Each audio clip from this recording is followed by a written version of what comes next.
नाशिकमध्ये जे काही प्रकरण झालं होतं त्यामध्ये 70 अधिकारी आणि नेत्यांचे महिलांबरोबरची व्हिडिओ आहे. त्याच्यामध्ये हनी ट्रॅपिंग झालं असं म्हणतात. कुठे गेले व्हिडिओ?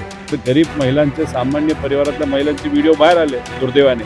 पण मग नेते कुठे गेले? नेत्यांचे व्हिडिओ.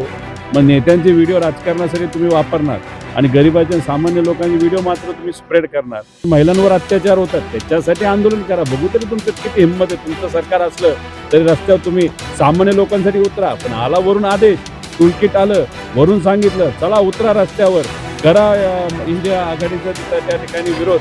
लागले तुम्ही सुरू कामाला लागले म्हणजे आदेश आल्याशिवाय तुम्ही काम करत नाही. सुप्रियाताई होतं. मी आधीच सांगितलं होतं की मी 3 दिवस अजितदादांच्या प्रती असणारा आदर आणि प्रेम म्हणून मी प्रचारात फिरलेलो आहे. मी महायुतीचा प्रचार तिथं करत नव्हतो, मी व्यक्तीचा प्रचार करत होतो. मी सुनित्रा काकींचा प्रचार दादांकडे बघून तिथं करत होतो.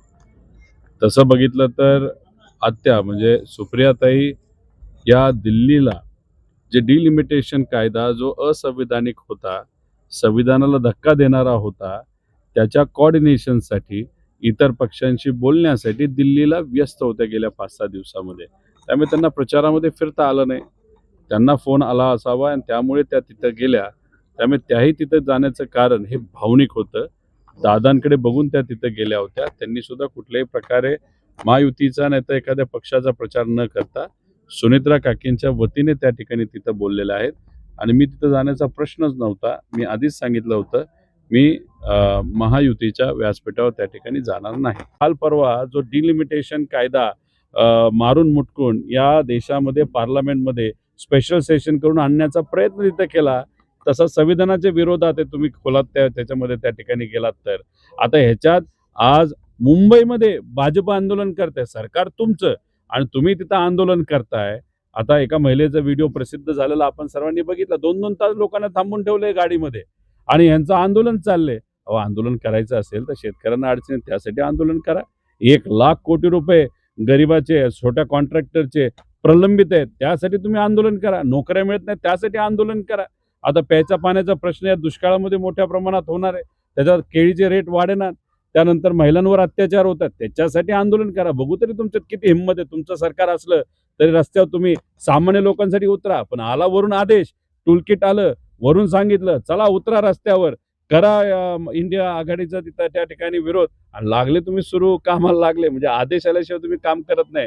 ही दुर्दैवाने महाराष्ट्राच्या भाजपची परिस्थिती आहे. कायदा तर आहे ना, पण भाजपचं सरकार आल्यानंतर बोंदगिरी जर वाढत असेल त्याला आपण काय करणार?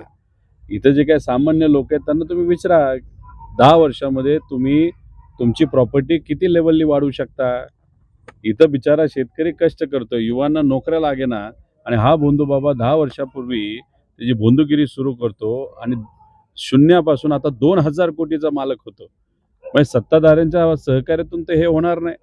मग सामान्य लोकांना कुठंच काय त्या ठिकाणी न्याय मिळत नाही आणि भोंदूगिरी एवढ्या मोठ्या प्रमाणात भाजपच्या काळात वाढत असेल तर मग ह्याला कुठं ना कुठंतरी जो काही चुकीचा विचार आहे, ज्याला आपण प्रतिगामी विचार म्हणतो, नाही तर मनुवादी विचार म्हणतो, याच्यामुळेच कुठंतरी भोंदूगिरी वाढते असं आपल्याला म्हणावं लागेल. आणि शेवटी लोकांना अडचणीच इतक्या वाढलेल्या आहेत तर कुठेतरी लोक सुद्धा आता म्हणायला लागलेले आहेत की एवढं कष्ट करून आपल्याला कुठंच न्याय मिळत नसेल तर कुठला तरी एखादा बाबा असेल तो जो सांगत असेल नाही नाही नीट होईल हे होईल, तर साहजिकच भोलीभाबडी लोक असतात त्यांना वाटतं की हां ठीक आहे बघू आपण हा प्रयत्न करू, ही पूजा करू, ते करू आणि त्याच्यात कुठेतरी भोंदूगिरी मोठ्या प्रमाणात वाढते. आणि त्याला सरकारकडनं मोठ्या प्रमाणात पाठिंबा आहे. आणि सगळ्यात महत्त्वाची गोष्ट तुम्ही समजून घ्या, नाशिकमध्ये जे काही प्रकरण झालं होतं त्यामध्ये 70 अधिकारी आणि नेत्यांचे महिलांबरोबरची व्हिडिओ आहेत.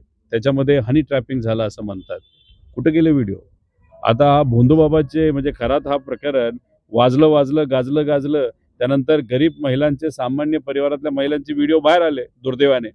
पण मग नेते कुठे गेले? नेत्यांचे व्हिडिओ. मग नेत्यांचे व्हिडिओ राजकारणासाठी तुम्ही वापरणार आणि गरिबाच्या सामान्य लोकांचे व्हिडिओ मात्र तुम्ही स्प्रेड करणार. हे काय चाललंय इथं या महाराष्ट्रामध्ये? आणि म्हणून कुठेतरी मला असं वाटतं की हे जे काय राजकारणाला ब्लॅकमेल करण्यासाठी हे व्हिडिओ जे वापरले जातात, हे जे गलिच्छ राजकारण आपल्या महाराष्ट्रामध्ये चाललंय ते कुठं ना कुठेतरी खोडून काढावं लागेल. तसंच झालंय ना, किती भोंदूगिरी महाराज त्या ठिकाणी वाढलेले आहेत. काही तर असे महाराज आहेत भाजपच्या विचाराचे, जो कोण तो दाढीवाला ज्याला रेपसाठी बाहेर जेलमध्ये गेलेला आसाराम बाबा, त्यांचंही त्या ठिकाणी समर्थन करणारे काही लोक आहेत. अरे म्हणजे इथं सामान्य लोकांचं समर्थन करणारे, सामाजिक कार्य चांगलं कार्य करणाऱ्याचं समर्थन करणारे आणि खऱ्या अर्थाने भागवत संप्रदायाला पुढे घेऊन जाणारे जे महाराज, त्यांना समर्थन इथं केलं जात नाही. पण बाहेरून पैसे 5-5 कोटी घेणारे मध्य प्रदेशचे बाबा इथे येतात आणि बरंच काय तिथं सांगून जातात आणि इथं आपल्या तुकोबारायांबद्दल काहीतरी चुकीचं बोललं तर दुर्दैवाने भाजपकडनं त्याचा विरोध त्या ठिकाणी होत नाही. म्हणजे कुठं ना कुठेतरी बोंदुगिरी या महाराष्ट्रात वाढली पाहिजे आणि आपले जो वारकरी संप्रदाय, जो भागवत संप्रदाय जो संपला पाहिजे, ज्याच्यामुळे महाराष्ट्र एकत्र आहे, तो संपला पाहिजे असा प्रयत्न भाजपकडनं केला जातो.